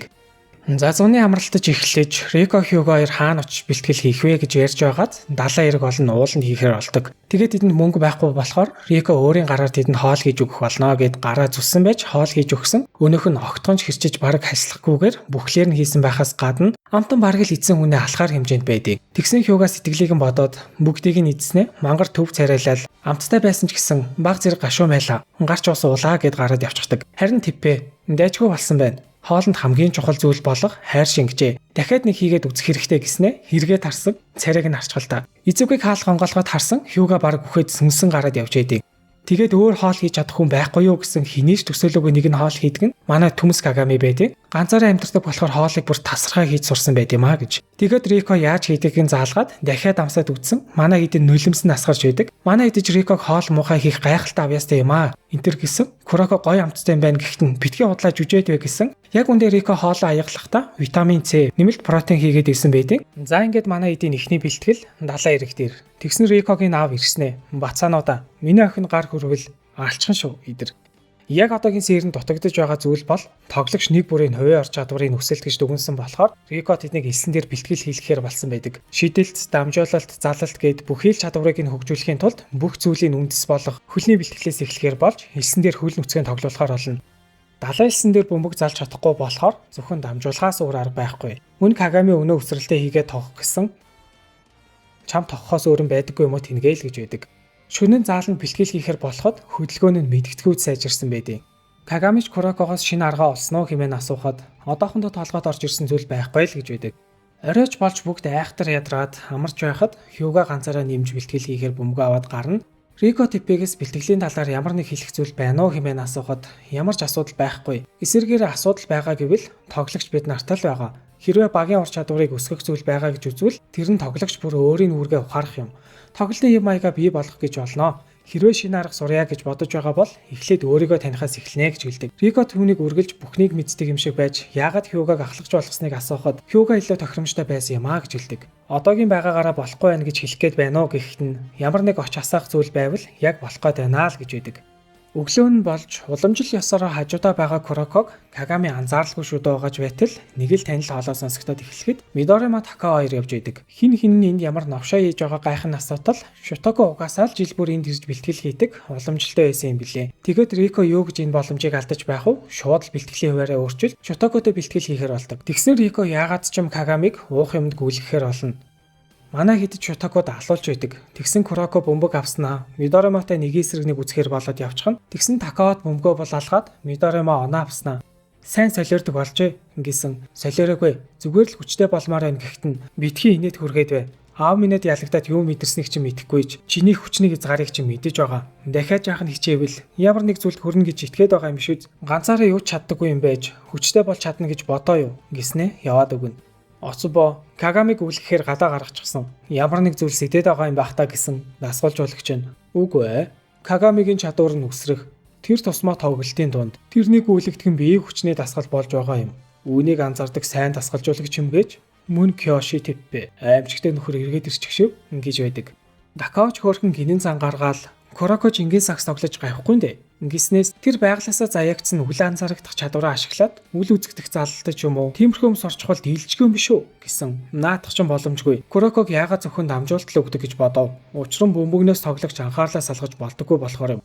Тоглолтын дунд хин хүний анхаарлыг хамгийн ихээр татдаг бөмбөгийг эзэмшдэг болчихвол Курако үл анзаарагдах чанараа алдаж тэр олон бөмбөг таслалт дамжуулалтыг хийж чадхаа бэлэн гэсэн үг. Эсвэргээрээ анзаарахдахгүйгээр хийж болох аргыг нь олдох юм бол аимшигтэй дэвшил гаргаж чаднаа гэж хэлдэг. Нэг ёсондоо заалж байхдаа юм уу эсвэл шидэж байхдаа алга болчихдог болчихвол бүр дийлдэхгүй л гээд байгаа юм. Өнөө уух юмд явсан Кагами бүр орой болсон хойно хөлсөндөө отголдоод эргэж ирдیں۔ Хамгийн кул нь Рикогийн өгсөн даалгаврыг бүр хэд нуглаад биелүүлсэн байхаас гадна Рико хэрвээ түүнийг энэ маягаараа үргэлжилвэл гайхамшигтай тамирчин болох болно гэж бодож амждаг. Бэлтгэлийн тоглолт дуусахад Шотоко Сэрэнтэй 3 тоглоход 3 ажсан байдаг. Гэхдээ Кагамиг байгаагүй гэхэд 82-91 харьцаатай дууссан байдаг. Мэдээч юм бол бэлтгэлийн тоглолт гэдгийг нь санах хэрэгтэй. Жихнээсээ ол Мидорамаг яаж галзуурахыг та нар мэдэж байгаа. Манай идэж 3 усуулах гэж арай илүү дордоод байгаа юм шүү гэж жаахан гансан. Кагами ганцаараа бэлтгэл хийгээд байж байхад нь Рико ирсэнд өөрийн бэлтгэлийн тоглолтод оруулахгүй юм. Гүйж байгаад ирэхээр аль хэдийн тоглолт дуусчихсан байдгаа гэж гомдлоход нь анзаараг юм уу? Аль үсрээд үзгэж хэлдэг. Такао тэр хаваар явж таарад Кагамигийн адуу мал шиг үсэрсэн байгааг анзаараад гайхаад байж байхад нь одоо нөгөө хөлөөрөө үсрээд үзээрэй гэж хэлдэг. Кагами угийн баруун гараараа тогтдог болохоор зүүн хөлөөрөө үсрэх нь илбэг байдаг ч яг үндэ түүний баруун хөл нь илүү өндөр үсэрдэг болж таарна. Кагами бараг шийдний дээд өнцөг хүртэл нь үсэрсэн байдаг. Рикош түүнийг одоо ойлгосон байлгүй. Чиний жинхэнэ хүч чинь үсрэх гэсэн чи одоо ч бүрэн хүчээ гаргаж чадахгүй хэвээр байна. Одоохондоо бие сайн хөгжүүлэх хэрэгтэй гэж хэлээд үлцэнг нь өөрөө бодож олоорой гэд явна. Кагами ч үсрэх чадвар ийм зүйлд хариулт ганц л бий. Агаар дэх тулаан. Гайхамшигын бүрдэлтэй үзэлцэх ганц арга нь гэд хэвтэж байсан. Такао Кагамиг дуудахаар явж байсан Курокото таарч за явъя да гэд байж байхад нь Мидорамаг ирж байгааг анзаараад Куроког дарж аваад хамтдаа бутны цаагуур нуугддаг. Мидорама Кагами хоёрч нэг рүүгээ муухай хараастай. Тэгсэн Мидорама ёстой нэрэ чамд урам хугарсан шүү. Надад ялагдахаас өмнө аав минийд нялга даруулах гэжтэй гэсэн үргэлж энэ чигээрээ байна гэж бодоо юу гэхэд нь арай агаарын тулаанаар бол ялна гэж бодоод байгаа юм шиг үстэй. Үсрэхээс өөр зүйл толгойд ч байдаггүй юм уу? Тэнгээ. Зөвхөн өндөр үсрэхлээгээд үр дүн өөрчлөгдөхгүй. Наадах чинь зөвхөн хариултын тал нь иймхэн зүйлийг зэвсэг гэж хэлдэггүй юм. Хүрээ дээр наад гинэн бодлыг чинь засаад өгье гэж хэлснээр 10 удаа чи довтлно. Би хамгаална. Нэг л оноо авбал чиний ялалт гэсэн чинь яах гээд байгааг чи мэдэхгүйж 10 удаа дараалаж хаах гээ юу. Зогсоож чаддаг юм бол зогсоолтоо гэсэнд тайвширч үз. Би ялагдана гэж байхгүй. Өнөөдрийн зурхаа дээр бүхий л зүйл дээр би чамаас илүү.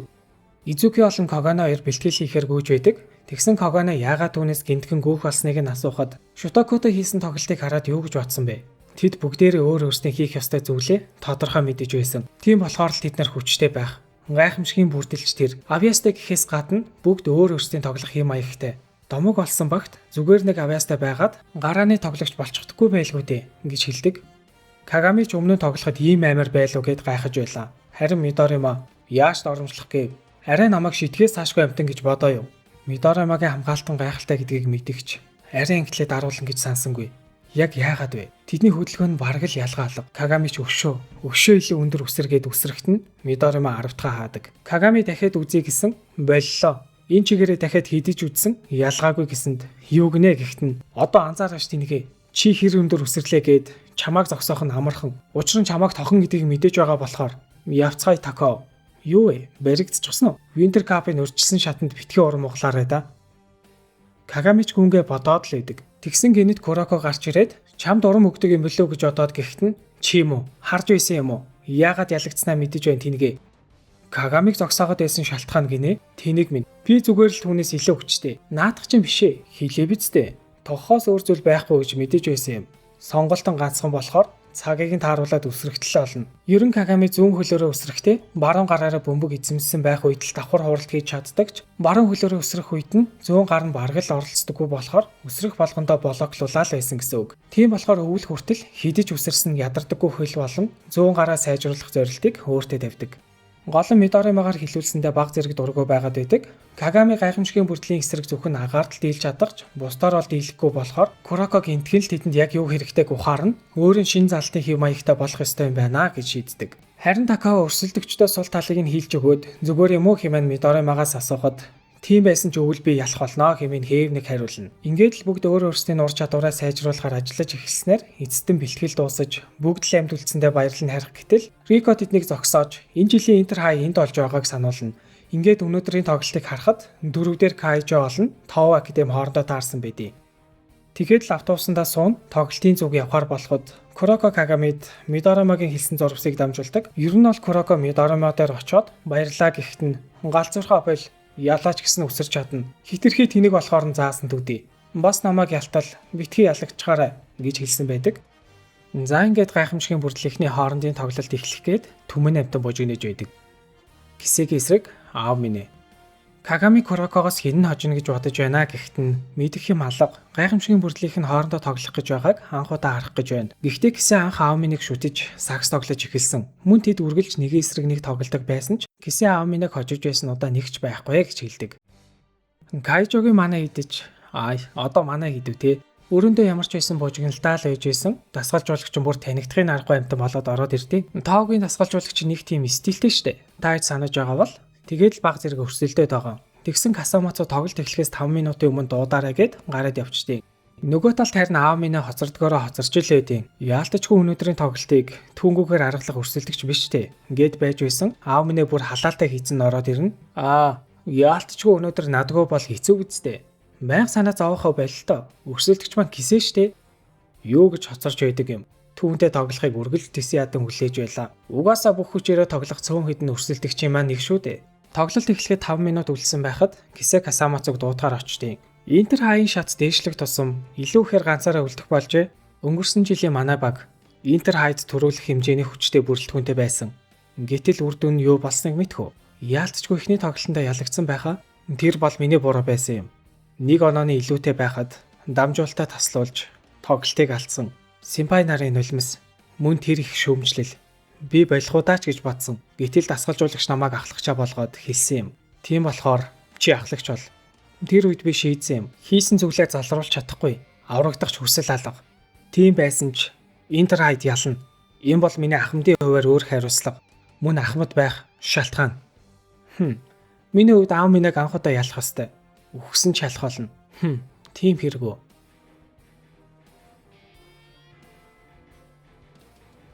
Чамд энэ удаа ялагдахгүй. Аав минь ээ. Нилээ тайван байх ч нэ гэсэн. Намайг өдий хүртэл ялж байсан удаа биевэлээ. Өнөөдөр ялах болно. Яагаад ч юм өнөөдөр үнэхээр ялагдмааргүй байна. Амжилт хүсье. Амжилт. Өөрөө шүү. Яалтчгүй улсын хэмжээний багийн ахлагч гэдэг нь үү? За ингээд шүүгийн дөрвийн тоглолт болох Кайжо оглох сургууль болон Тоо академийн тоглолтыг эхлүүлцгээе. Үзэгдэл солигдож Кисэ Танака гэд хөлөө өмгийн залуутай жонглоор хийгээ зогсож байдیں۔ Танака харваас алдахгүй гэд хөвгтлээ хичээж байхад Кисэ харин иймхэн зүйл жаахан харахтал шууд чадчих нь үсттэй. Эсэргээрээ чадахгүй нэгэн байвал гайхмаар юм. 100 хийчихвэл болно гэсэн байхаа. Одоо болий. Заагур окей. Хөнгөө атлетик окей. Хичээл яах вэ? Окей. Гэхдээ уйдгартай юм аа. Спортын дуртай. Гэхдээ жаахан хийхэр чаддаг болчихно. Баг зэрэг хичээхээр ямар ч өрсөлдөгчгүй болчихно. Хинч байсан болохоор альвэ намайг шатаагаад өгөөч. Хаана ч хүрэхээргүй. Гайхалтай нөхөр гараад ирдэггүй юм байх та. Хинч байсан хамаагүй дээ. Гараад ирээчтэй. Гихгүй юу? Уучлаарай. Гиснээс моделероо алдартай кисэ байх чинь вэ? Юу вэ? Баярлаа. Сагсан бөмбөө. Нэрээ оролдож байсан удаа байхгүй дээ. Гиснээс манайх нилээд хүчтэй гэж сонссон доо. Гайхалтай. Тэр хурднаас энэ хөдөлгөөн би чадах болов уу? Боломжгүй. Үгүй. Хичээвэл ёстой баларлаа да. Байсан байж штэ. Гайхалтай нөхөр. Үүнээс цааш би хичнээн хичээсэн ч гүйцэхгүй байж магадгүй. Гэхдээ тийм болохоор л зүгээр. Энэ хүнтэй сакс тогломоор байна. Хизээ нэг өдөр бишээ. Одоо бол тэр өдөр. Кайжо бомбог авч Рикоч яаж давтлах бол үннийг хэлэхэд аав минь илүү гэсэнд Касамацу шууд л манай эс бол кисэ хэмээн бөмбөг өгдөг. Шууд л кисэг эсрэг аав минь. Кисэ зүүн зайлаад баруун талаар нь гарлаа гэтэл аав минь бөмбөгийг нь хойноос нь таслана. Имаши бөмбөгийг авч Вакамацу руу дамжуулна. Гэхдээ шууд л хамгаалтанд орж уйлдаг мөг рүү дамжуулснаар Тоо академи төрүүлэн 3 оноо авна.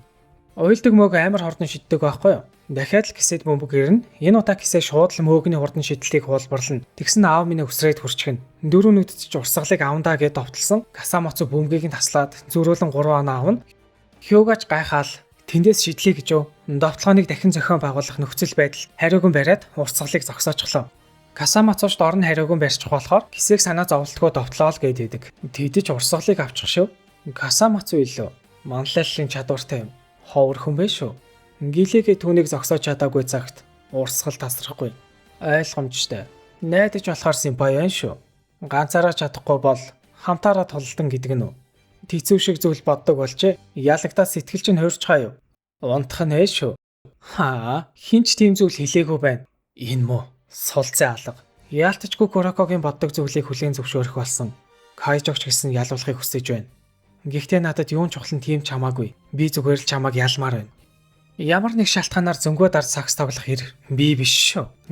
Зөвхөн биеийн хүчний хувьд гэвэл гисээ аав минийгээс дутхгүй. Гэхдээ л аав минийг зогсоож чадна гэж бодохгүй байна. Дамжуултав. Юу гэж чи хууралтай. Гайхалтай. Тим хэмжээний хордыг зогсоочлоо. Үгүй, болоогүй байна. Байрлалгүй шийдэлт. Гисээ аав минийгийн алдаатай хууралтыг ч шийдэлтийг ч мойдл амжилттай зогсоож чаддаг. Арайч зогсоочих нь гэж бодсонгүй шүү. Навш гэж яалтчгүй хүчтэй юм. Гэхдээ навшин хэцүү байна.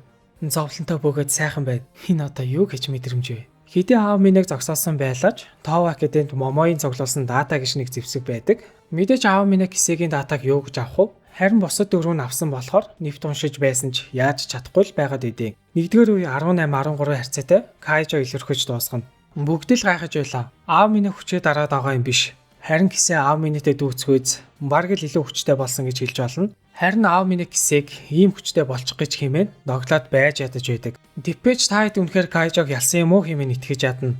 Ингээд 2 дугаар үе эхэлж Тов Академи ихний оноог 4 нүдтийн дамжуулалтаар Вакамацу аавна. Хурдан гэдгийг чи мэдэж байна. Тэгсэн чи явуулахгүй шүү. Бас нэг зүйл хэлчихье. Түүний өдөөс хинч байлаа гэсэн аав минь ялагдахгүй. Тэр бол шилдэг нь. Аав минь айхтар төвлөрсөн байлаа. Вакамацу ч юу нуугаад байгаа юм хэмээгт нь юм нуух гинэ. Тийм зүйлийг та нар шиг гарууд л хийдэг юм. Энэ бол зүгээр л чадварын ялгаа. Шалтгаан гэвэл зөндөө байгаа.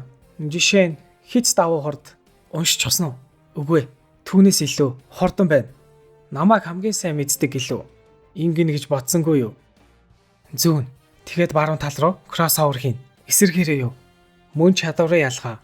Аав миний кисээг амархан хуурж гараад буцаад алдаатай довтолж 3 оноо авснаар оноог тэнцүүлнэ. Имаа яшиж ам нь хуурай байхгүй. Та нар кисэгийн юу дутуу болохыг мэдэх үү? Кисэ хүмүүсийн чадварыг хуулдагч гэлээ. Түүнд өөрийн гэсэн зэвсэг байхгүй энэ төр гэхэд нь ойлгохгүй байгаа нь чийл байна. Ямар ч чадварыг хуулбарлаж байна гэдэг нь чадварлаг болж байна гэсэн үг гэж хэлнэ. Энэ удаа кисэ Касамацугийн хөдөлгөөнийг хуулбарлахад нь аав минь амархан уншаад чамааг би хамгаалж байгаа шүү. 4 нүдтэй андуурах хэрэггүй хэмээн амархан хаачгана. Кайжо завсарлага авахаас өөр аргагүй болно. Ерөнхийдөө хоёр багийн хооронд бараг л хүчний зөрүү байхгүй, өвдөгч хүчтэй байдаг. Харин байгаа гэж үзвэл тэр нь хоёр багийн нээсүүдийн хоорондох ялгаал гарч байгаа юм. Дахиад л аав минийг эсрэг гисэ. Гэтэл гисэ бөмбөгөө дамжуулчих нь хөөй яасан бэ? Аль хэдийн буугаад өгчихсөн үү? Юу болоод байна? Угаасаа заавал нэг эсрэг нэг тоглох албагүй л дээ. Гэхдээ довтлох хүсэл төвч алга. Ёстой нэг довтлох хүсэл байхгүй гэж бодож байхад эн чи одоо юу вэ? Бууж өгөх бодол байхгүй байх шив. Хамаа алга. Аль нь ч байлаа гэсэн ялгаагүй. Химэн довтлоход нь Вакамацу цагийг нь тохируулж байгаад довтлооны алд авч чадна. Санаа зовж байна шүү. Чадах юм уу? Чадахгүй биш.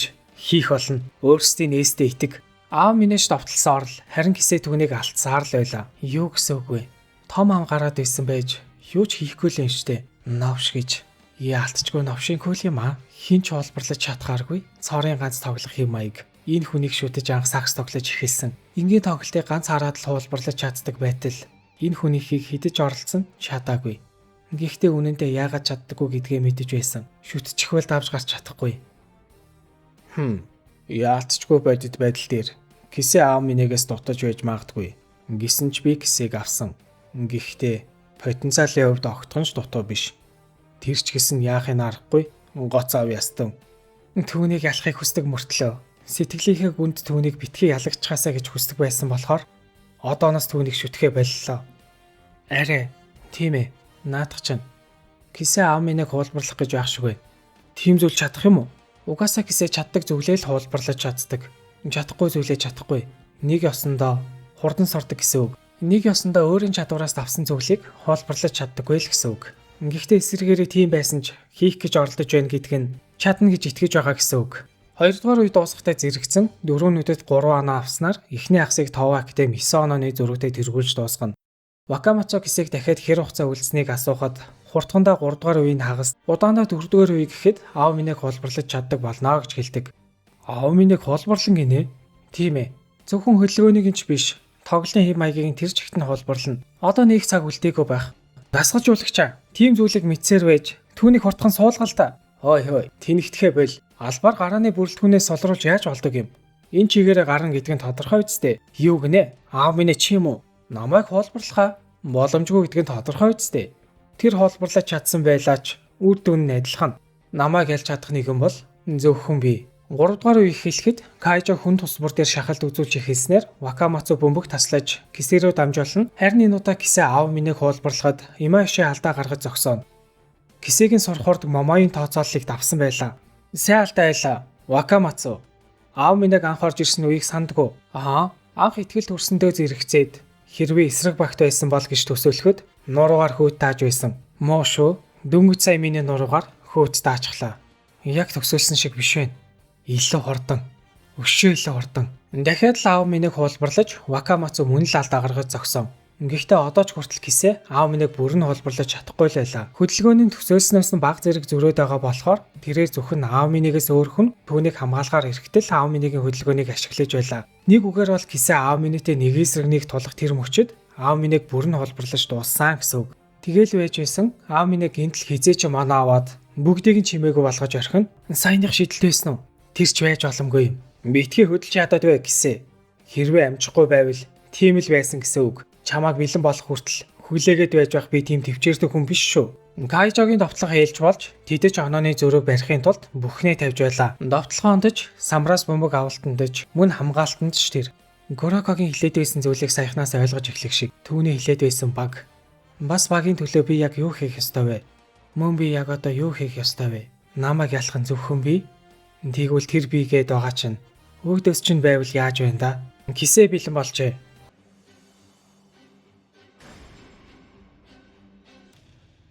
Хүлээж ядаж байлаа шүү. Ёстой нэг хурдхан шиг ялчгаад ир. Эцэстэн Кисэ эс аав минийг давчглаа. Муу совин зөв байж итгэж чадахгүй. Саяны хөдөлгөөн яалтчгүй аав минь байсан.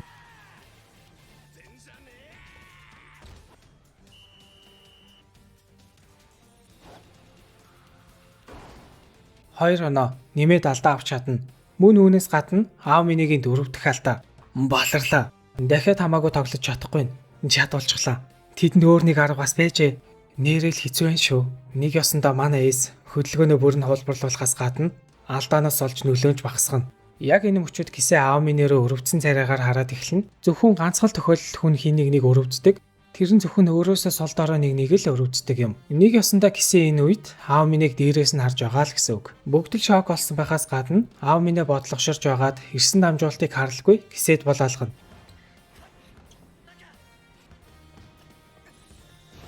Яагаад вэ?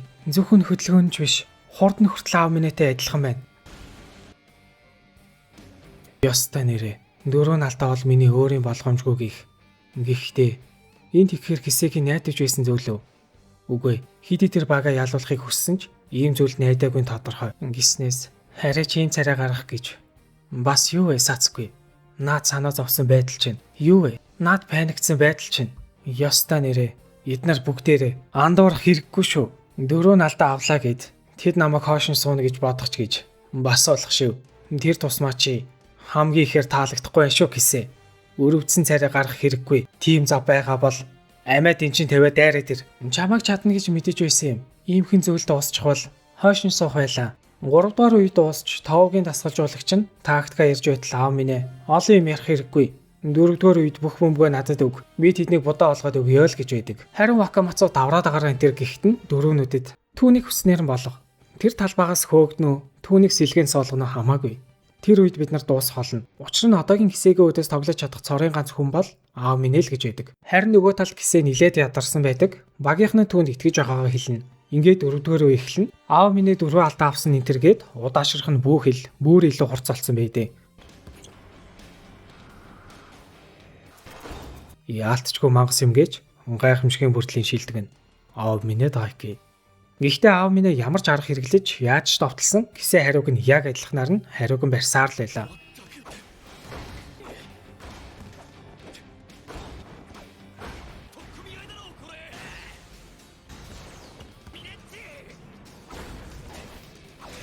Гэтэл гинтхэн л Кисэгийн хөл нь эвгүүтэж эхэлнэ. 3 минут үлдсэн байхад Тов Академи 8 оноогоор тэргүүлж байлаа. Ер нь бол 4-р үеийн туршид 10 онооны зөрүү хоолдохчгүй, ойртохчгүй явсан байдаг. Бүгд л эцсийн хүртэл ядраад эхэлсэн байдаг. Харин Сакурай болгоомж алдаж Кисэ бөмбөгийг таслана. Сүүлчийн 1 минут. Хэрвээ Кисэгийн довтлогыг амжилттай болгож чадвал багаа сэргээж, харин чадахгүй бол эсэргээрээ тоглолт ингээд дуусгуулна. Аав минийч яаж ирэх бол? Ер нь угаасаа бодлоо гэд нэмэргүй гэж бодохын хажуугаар баг зэрэг инээд алдна. Харин Кисэ гинтгэл дээшээ үсрэхэд аав минь хаахаар даган үсэрч, харин Кисэ хоошоо Касамацу руу дамжуулах гэхэд нь аав минь эргэж дамжуултыг нь хааснаар тоглолтын эцсийн гэж болохоор зэгийг нь тавьчихдаг. Ингэж Кисэ 1000-д 1 олдох боломжоо алдна. Энэ хүртэл сайн байсан ч эцэст нь чи алдаа гаргалаа. Хэрвээ тэр чигтээ нэг эсрэг нэг байсан бол чамд ялах боломж байсан байж магадгүй. Чи нүдэрээ хуурах гэж оролдохдоо баруун талдаа байсан Касамацуг харсан. Гэхдээ би байсан бол хизээш дэхгүй. Дамжуулт гэдэг хамгийн сайн сонголт байж болох ч миний сагсан бөмбөг багийн гишүүнтэй найддаггүй.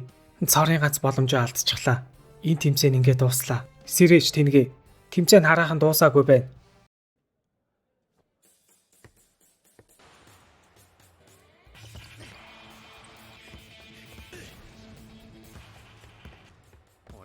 Би яллаа Кисэ. Эцээ чи багийнхандаа итгэсэн чинь чиний сул дорой байдал. Гэхдээ би ганцаараа байсан бол энэ хүртэл явж чадахгүй байсан. Ялагдсанд ямар нэг шалтгаан байгаа бол ердөө хүч хүрээгүй төдий. Тэд эцсийн мөч хүртлээ тэмцсэн ч эцэст нь Кисэ аав минь даруулаад дуусна. Харин Кисэ хөл дээрэж бас чадхааргүй болтлоо ядарсан байлаа. Касамацу түүнийг түшин босгоод энд бүх зүйл дуусчихаагүй. Дахиад өвөл хариугаа авах болно гэж хэлдэг. Энд хүрээд Кайжо Интер хаяг топ 8-аар өндөрлүүлнэ. Харин нөгөө талд Вакамацу баярлаад байж байхад нь Имаяшич нэг тоосон шинжгүй байдаг. Вакамацу гайхаал өнөөдөр бараг л балрангаа алдсан байтал яагаад тоохгүй байгааг нь асуухад яалтчгүй өнөөдөр хэцүүхэн байлаа. Гэхдээ эцтэй гэхэд бид нар яллаа шүү хэмээхэд тэр тэнэг ч гэсэн бүхнээ гаргасан бидтэй гэж хэлэхэд нь тийм үү? Та нар нэрээ мэддэггүй лөө. Аав минь харах нь өнөөхөө харуулаагүй байгаа. Өмнө нь 1 удаа харуулж байсан. Түүнд өөр нэг шат бий. Яг уу байх хийдэг гэсэн үг биш л дээ. Ерөнхийдөө тэр ч чадаагүй. Бараг л хийгээгүй гэхэд болно. Түүнд санаа зовж байгаа зүйл гэвэл түүний дотор жаахан ч гэсэн үлдсэн зөөлөн байдал гэхүү дээ гэж хэлдэг. Харин Касамацуд энэ бүх нь хамгийн хүн дээр тусаж байх нь ойлгомжтой. Энэ бүхнийг харсан манай хэд цочирдож өвөл хүртэл бэлтгэлээ сайн хийхгүй бол хүчний ялгаа хитрхи хол байгаа юм байна да гэсээр гарцгаагаар явна. Харин энэ үеэр араараа энэгээр сая явсан да. Би хаана байна? Гиснээ сакс тогломооргүй байна. Ядардаг. Бас энэ амттан гоё юм аа. Гисээр 2 м өндөр гар Кагамигийн хажуугаар алхаад өнгөрөнө. Харин Куроко гадан бэлтгэл хийж байхад нь Кагами ирээд гайхамшигын бүрдлээ үлдсэн хоёрын тэгээд ямар шоу гараад байдیں۔ Гэхдээ нь дон сургалт байснаас хойш ямар болсныг мэдэхгүй ч Мурасакич тэр, Акашич тэр итгэхийн аргагүй хүчтэй болоо байлгүй дээ гэж хэлдэг. За энэ төврөд дөнгөж 1-р улирал дуусаж байгаа шүү guys. Дайд өнгөрсөн удаа 1-р улирлыг бүхтээ ярьсан гэж андуураад байх шүү гэнэ лээ. Тэгээд дардаг бүх товч энтрээ дараад хүлээж байгаарай. Дараагийн бичлэг хизээ оруулахыг хинч тааж мэдчихгүй. See ya.